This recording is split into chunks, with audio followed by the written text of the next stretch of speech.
여러분, 우리는 매일 수많은 말들을 주고받으며 살아갑니다. 그 중에는 진실도, 때로는 진실이 아닌 말들도 섞여 있죠.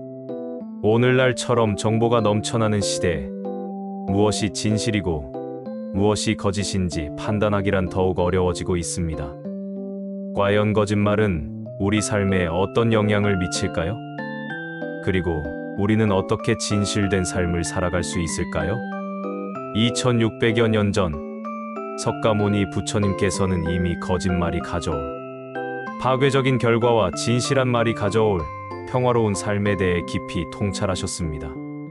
오늘은 부처님의 가르침을 통해 거짓말의 본질을 이해하고 우리 자신의 말과 행동을 돌아보는 시간을 가져보겠습니다. 30분 동안의 여정을 통해 진실이 주는 평온함과 자유를 함께 느껴보시길 바랍니다. 거짓말이란 무엇인가? 부처님께서는 거짓말을 단순히 사실과 다른 말을 하는 것 이상으로 보셨습니다. 조기 불교 경전인 수타니파타에서는 거짓말을 삿된 말의 하나로 규정하고 있습니다. 이는 단순히 언어적인 행위를 넘어 그 안에 담긴 의도와 마음가짐을 중요하게 여겼다는 의미입니다. 부처님께서는 거짓말을 4가지 유형으로 나누어 설명하셨습니다. 첫째, 보지 않은 것을 보았다고 말하는 것. 이는 사실과 다른 허위 정보를 전달하는 것을 말합니다. 예를 들어 자신이 직접 경험하지 않은 일을 마치 겪은 것처럼 말하는 경우가 해당됩니다. 둘째, 보지 않은 것을 보지 않았다고 말하는 것. 이는 진실을 은폐하거나 부인하는 행위입니다. 자신이 알면서도 모른 척하거나 사실을 숨겨 타인을 기만하는 경우가 여기에 속합니다. 셋째, 들은 것을 듣지 않았다고 말하는 것. 역시 진실을 외면하는 것입니다. 특정 정보를 듣고도 들은 적 없다고 주장하며 책임을 회피하는 경우가 여기에 해당합니다. 넷째, 듣지 않은 것을 들었다고 말하는 것. 이는 소문을 퍼뜨리거나 확인되지 않은 사실을 기정사실처럼 말하는 것입니다. 이는 오해와 혼란을 야기할 수 있습니다. 이 4가지 유형은 모두 의도적인 기만 행위이며 결국 자신과 타인에게 해를 끼칠 수 있음을 부처님께서는 강조하셨습니다. 거짓말이 가져오는 해야. 부처님께서는 거짓말이 단순히 도덕적인 문제가 아니라 심각한 업보를 낳고 고통을 초래한다고 가르치셨습니다. 담마바다에는 거짓말을 하는 사람은 지옥에 간다는 강력한 경고가 나옵니다. 이는 거짓말이 그만큼 무거운 윤리적 책임을 동반한다는 의미입니다. 거짓말이 가져오는 해악은 크게 3가지로 나누어 볼 수 있습니다. 첫째, 신뢰의 상실. 거짓말은 관계의 가장 중요한 기반인 신뢰를 무너뜨립니다. 한 번 깨진 신뢰는 회복하기 매우 어렵습니다.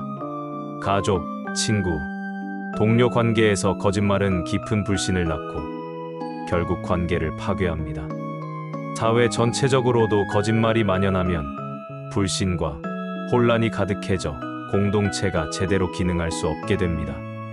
둘째, 마음의 번뇌와 고통. 거짓말을 한 사람은 늘 자신의 거짓말이 탄로날까봐 불안해하고 두려워합니다. 이는 마음의 평화를 깨뜨리고 끊임없는 번뇌와 고통을 안겨줍니다. 또한 거짓말을 유지하기 위해 또 다른 거짓말을 반복하게 되면서 악순환에 빠지게 됩니다. 이는 결국 양심의 가책과 죄책감으로 이어져 정신적인 고통을 심화시킵니다. 셋째, 업보의 형성. 불교에서는 모든 행위가 업보를 형성한다고 봅니다. 거짓말 또한 강력한 업을 짓는 행위입니다. 이는 현재의 삶뿐만 아니라 미래의 삶에도 영향을 미친다고 합니다. 진실을 말하지 않음으로써 얻은 작은 이익은 결국 더 큰 손실과 고통으로 돌아오게 됩니다. 상유따 니까야에서는 부처님께서 이렇게 말씀하셨습니다. 거짓말을 하는 사람은 스스로를 해치며 타인을 속인다. 그는 이 세상과 다음 세상 모두에서 불행을 겪을 것이다. 진실한 말의 중요성. 부처님께서는 거짓말을 멀리하는 것뿐만 아니라 진실하고 바른 말을 실천하는 것의 중요성을 강조하셨습니다. 안구 따라 니까야에는 바른말의 4가지 덕목이 나옵니다. 첫째, 진실한 말 사실에 근거하여 거짓 없이 말하는 것입니다. 진실은 사람들에게 신뢰를 주고 투명한 소통을 가능하게 합니다. 둘째, 부드러운 말 상대를 존중하고 배려하는 마음으로 온화하고 예의 바른 말을 사용하는 것입니다. 거친 말이나 비난하는 말은 불화를 일으키지만 부드러운 말은 평화로운 관계를 만듭니다. 셋째, 이로운 말 남에게 도움이 되고 유익한 말을 하는 것입니다. 의미 없는 잡담이나 남을 험담하는 것은 피하고 건설적이고 긍정적인 대화를 하는 것을 의미합니다. 넷째, 때에 맞는 말 적절한 시간과 장소, 상황에 맞춰 말을 하는 것입니다. 아무리 좋은 말이라도 때와 장소를 가리지 않고 하면 오히려 해가 될 수 있습니다. 진실한 말을 실천하는 것은 단순히 말을 잘하는 기술이 아니라 수행의 일부입니다. 부처님께서는 말씀하셨습니다. 바른 말은 평화로 가는 길이다. 진실하고 부드러우며 이로운 말을 습관화할 때 우리의 마음은 평온해지고 주변과의 관계는 더욱 돈독해질 것입니다. 이는 곧 우리 삶에 진정한 행복을 가져다 줄 것입니다. 실생활 적용을 위한 지혜. 그럼 우리는 부처님의 가르침을 어떻게 실생활에 적용할 수 있을까요? 몇 가지 실천적인 방법을 제안합니다. 첫째, 말하기 전에 생각하기. 어떤 말을 하기 전에 그 말이 진실한지, 부드러운지, 이로운지, 그리고 때에 맞는 말인지 스스로에게 질문해 보세요. 잠시 멈추고 생각하는 습관은 후회 없는 말을 하는데 큰 도움이 됩니다. 둘째, 정직함을 습관화하기. 작은 거짓말이라도 습관이 되면 큰 거짓말로 이어질 수 있습니다. 사소한 일에서부터 정직함을 실천하려는 노력이 중요합니다. 실수나 잘못을 솔직하게 인정하는 용기는 관계를 더욱 튼튼하게 만듭니다.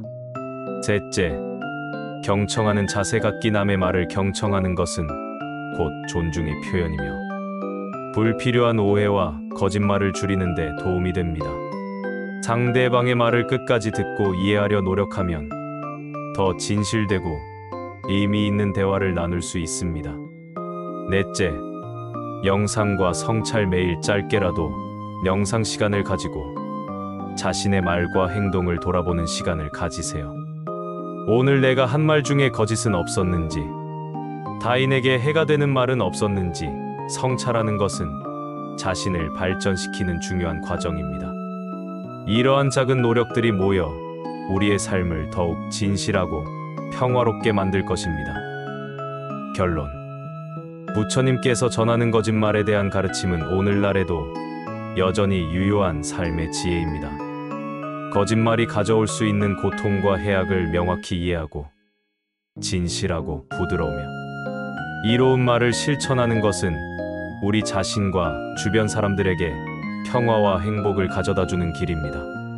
이제 여러분은 어떤 말을 하며 살아가시겠습니까? 부처님의 지혜를 통해 진실이 주는 자유와 평온함을 경험하시길 진심으로 바랍니다.